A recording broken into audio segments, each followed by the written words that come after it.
اعوذ باللہ من الشیطان الرجیم، بسم اللہ الرحمن الرحیم۔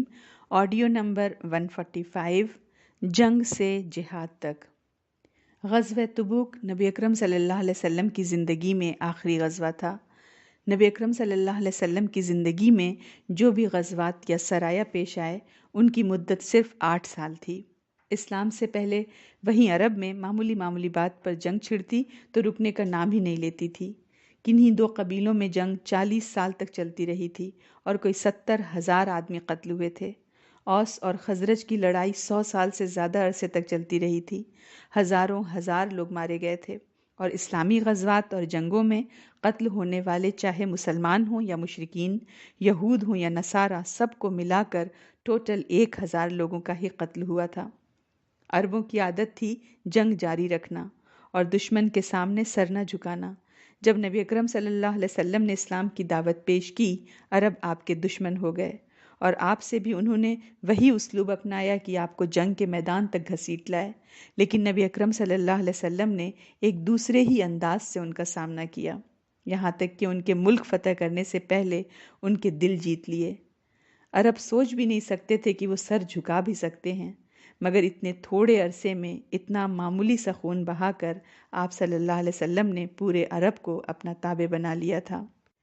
جتنے بھی غزوات اور سرایا آپ صلی اللہ علیہ وسلم کی زندگی میں پیش آئے،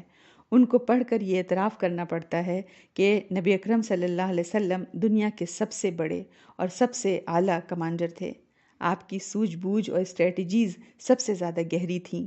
فوجی قیادت میں آپ ایک انوکھی ہی شخصیت تھے۔ جنگ میں کہاں پڑاؤ ڈالنا ہے، لشکر کو آرگنائز کیسے کرنا ہے، کس فوجی کی کیا صلاحیت ہے، کس کو کہاں مورچے پر بٹھانا ہے، کس وقت اٹیک کرنا ہے، جنگ کی ساری پلاننگز میں آپ سے کبھی کوئی چوک نہیں ہوئی۔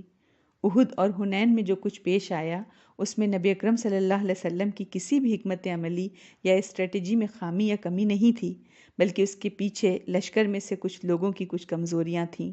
اور اس موقع پر بھی جب مسلمانوں کو تکلیف اٹھانے کی نوبت آئی تھی، نبی اکرم صلی اللہ علیہ وسلم دشمن کے مقابل ڈٹے ہی رہے تھے کہ مسلمانوں کی شکست فتح میں تبدیل ہو گئی۔ آپ صلی اللہ علیہ وسلم کے اسی عملی نمونے کے ذریعے مسلمان کمانڈروں کی ایک زبردست جماعت تیار ہو گئی تھی، جنہوں نے آپ صلی اللہ علیہ وسلم کے بعد عراق اور شام کے میدانوں میں فارس اور روم سے ٹکر لی، اور جنگی پلاننگ اور ٹیکنیکس میں ان کے بڑے بڑے کمانڈروں کو شکست دے کر انہیں ان کے مکانات سے، زمینوں سے، باغات سے، کھیتوں اور چشموں سے نکال باہر کیا۔ آپ صلی اللہ علیہ وسلم نے جنگ میں صحابہ کا تزکیہ کیا، جنگ کے میدان میں بھی، اور اللہ کے لیے مخلص ہونے کا درس دیا۔ نبی اکرم صلی اللہ علیہ وسلم نے جب بھی کسی کو لشکر یا سریہ کا امیر بنایا تو اسے تقوی کی اور ساتھیوں کے بارے میں خیر کی وصیت فرمائی، اور فرمایا اللہ کے نام سے اللہ کی راہ میں غزوہ کرو، خیانت نہ کرو، بد عہدی نہ کرو، ناک کان وغیرہ نہ کاٹو، کسی بچے کو قتل نہ کرو، آسانی کرو، سختی نہ کرو، لوگوں کو سکون دلاؤ، متنفر نہ کرو۔ اسی طرح آپ صلی اللہ علیہ وسلم نے کسی کو آگ میں جلانے سے نہایت سختی سے منع کیا، عورتوں کو قتل کرنے سے منع کیا، لوٹ پاٹ سے روکا، کھیتی باڑی تباہ کرنے سے روکا، جانور ہلاک کرنے سے منع فرمایا۔ آپ صلی اللہ علیہ وسلم نے غیر مسلم شہریوں کے قتل سے بھی نہایت سختی سے روکا۔